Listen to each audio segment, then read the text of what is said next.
এখন যারা আমার ভিডিওটি দেখতেছেন, আমাকে আপনার পছন্দ না হতে পারে, রাসূল সাল্লাল্লাহু আলাইহি সাল্লামের ভালোবাসা থেকে আমার প্রিয় নবীজির এই সুন্দরতম ছোট্ট হাদিসটি শুনে যান।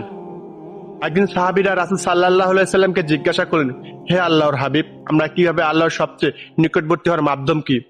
আল্লাহর হাবিব বলেন, আল্লাহর সবচেয়ে নিকটবর্তী হওয়ার মাধ্যম হচ্ছে সেজদানত অবস্থায়। যখন তোমরা সেজদা দাও, তোমাদের কপালটি জায়নামাজে না, আল্লাহর কুদরতি পায়ের উপর পড়ে। তোমরা সেজদানত অবস্থায় আল্লাহর কাছে বেশি বেশি চাও। তোমরা যদি আল্লাহর ভালোবাসা পেতে চাও ও আল্লাহর জিম্মায় থাকতে চাও, তাহলে ফরজ ও ওয়াজিব ইবাদতের পাশাপাশি নফল ইবাদত গুলো করো।